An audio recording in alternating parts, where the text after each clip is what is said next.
Francisco de Assis Araújo Júnior, membro da Defensoria Pública, excelentíssimo senhor presidente, eminente relator, excelentíssimos senhores ministros e servidores, colegas advogados que aqui se fazem presentes, os meus sinceros cumprimentos.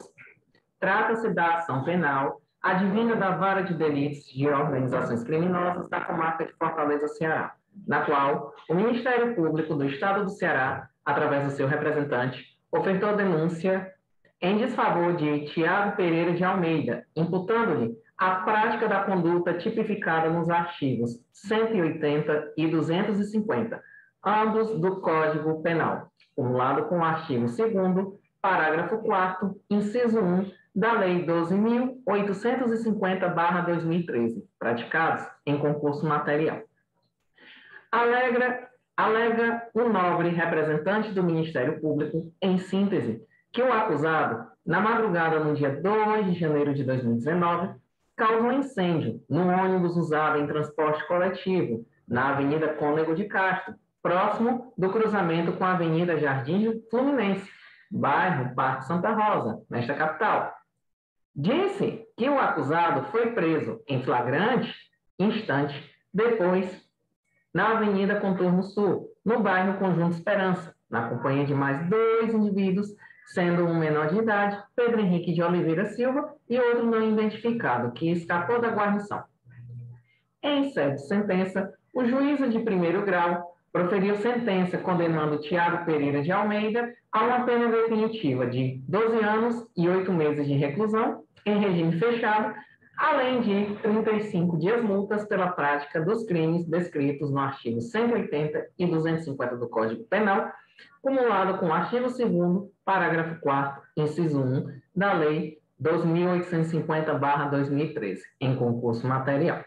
Com a devida vênia, nobres julgadores, verifica-se que a prova constante nos autos, no que se refere à autoria do delito, mostra-se insuficiente para a manutenção da sentença condenatória proferida em primeira instância,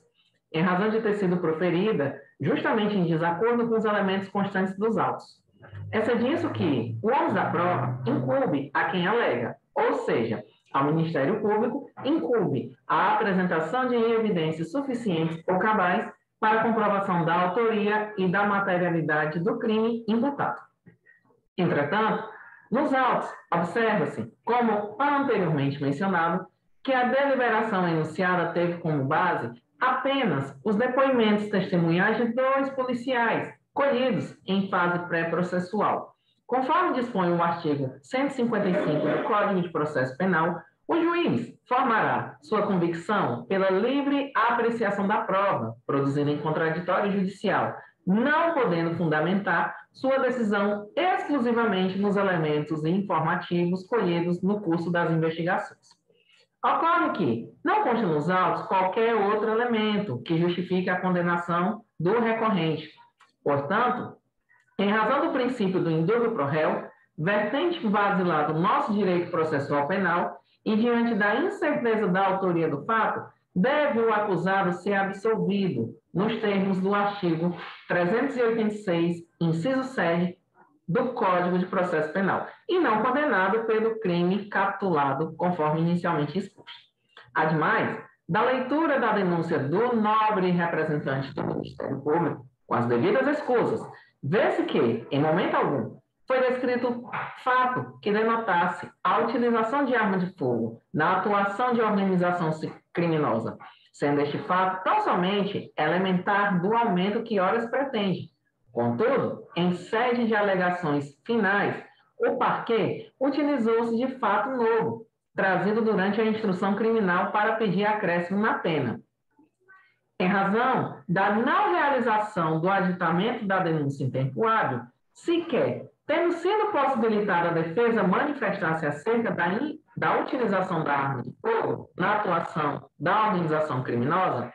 verifica-se que a reabertura da instrução quanto a esse ponto fere os princípios do devido processo legal, do contraditório e da ampla defesa. Ademais, resta inadmitido a mutatio libelli, em segunda instância, devendo o acusado ser julgado tão somente quanto ao fato que lhe foi imputado. Com efeito, com devido respeito, verifica-se que tanto o juízo de primeiro grau quanto o tribunal de origem laboraram em flagrante equívoco quanto aos critérios legais da valoração da prova. Critérios estes mal feridos quando inobservadas as normas constantes no artigo 180, artigo 250, parágrafo 1º, inciso 2, a linha C, do Código Penal Brasileiro. Artigo 2º, parágrafo 4º, inciso 1, da Lei de Organizações Criminosas. E ainda, o artigo 156 e 386, inciso 7, ambos do Código de Processo Penal. Ademais, excelentíssimos senhores ministros, verifica-se o forte desprezo dos critérios de avaliação probatória, que estabelecem caber ônus probandi, como já foi dito, a acusação, além de ter havido a cassação ao recorrente, a questão quanto ao benefício da dúvida. Insta salientar que, ao direito penal, não é permitido trabalhar com hipóteses, sequer com suposições, sendo ponto pacífico tanto na doutrina quanto na jurisprudência, que somente a prova robusta e escorreita é capaz de embasar uma decisão de cunho condenatório, uma vez que, estando diante na dubiedade, o que se verifica no presente caso é razoável e sendo de pleno direito a aplicação do princípio do indúbio pro réu. Ademais, analisando-se os critérios de fixação da pena, verificou-se que o cometimento de bis in idem, no tocante à análise das circunstâncias do delito, bem como na motivação do crime. No que diz respeito às circunstâncias do delito, mencionou-se que estas são desfavoráveis. Com devido respeito, o fato de se tratar de organização criminosa de alta periculosidade também é circunstância inerente ao tipo penal, não podendo ser suscitada na dosimetria da pena para elevar a pena base, o que denota o bis in idem, na medida em que esse desvalor já está inserido na capitulação jurídica dos referentes delitos, bem como no seu dolo. Em relação aos motivos do crime, quanto ao delito da organização criminosa, definidos como as razões que antecederam e levaram o agente a cometer a infração penal, o colegiado afirmou que, abre aspas, desfavoráveis ao acusado, uma vez que cometeu todos os crimes no interesse da facção criminosa, a qual integra, GDE, durante onda de violência contra os diversos bens particulares e públicos no estado do Ceará. Fecha aspas. Contudo, tal embasamento consiste na elementar do delito previsto no artigo 2º da Lei 12.850 de 2003, no qual o recorrente também foi condenado. Não pode refletir na quantidade da pena base, em razão também pela caracterização do bis in idem. Assim, completamente razoável a decisão do juízo de piso, bem como da colenda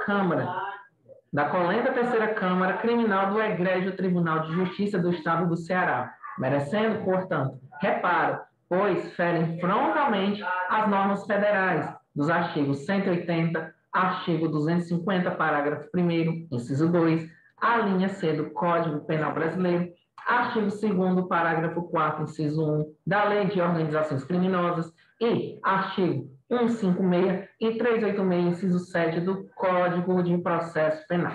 Nesse sentido, a jurisprudência desta Suprema Corte é firme, no sentido de que os elementos próprios do tipo penal, alusões à potencial consciência da ilicitude, a gravidade do delito, as consequências próprias do ilícito e outras generalizações, sem suporte em dados concretos, não podem ser utilizados para aumentar a pena base. É o que se verifica nos precedentes contidos no agravo regimental no habeas corpus 448.057 São Paulo, tendo como ministro relator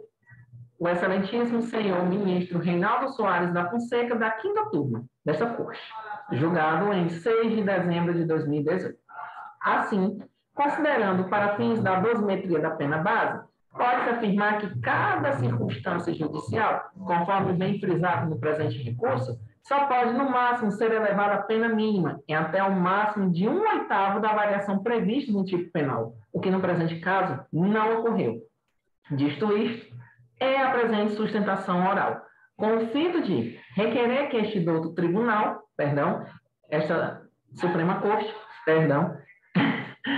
considerando a contrariedade à norma dos artigos 180, artigo 250, parágrafo 1º, inciso 2, a linha C do Código Penal Brasileiro, artigo 2º, parágrafo 4º, inciso 1, da Lei de Organizações Criminosas e artigos 156 e 386, inciso 7 do Código de Processo Penal, requer-se que seja conhecido e provido o presente recurso especial, a fim de cassar o acórdão recorrido e, consequentemente, absolver o recorrente, diante da falta de elementos necessários à comprovação da autoria do delito. Subsidiariamente, caso este não seja o entendimento desta Corte,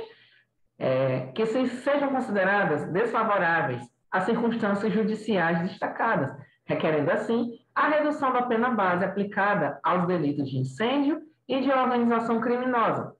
sendo esta redimensionada, obedecendo-se o posicionamento adotado por esta Corte, conforme o parâmetro legal a seguir transcrito: 4 anos, 1 mês e 15 dias e 4 anos, 10 meses e 15 dias, respectivamente, por ser medida de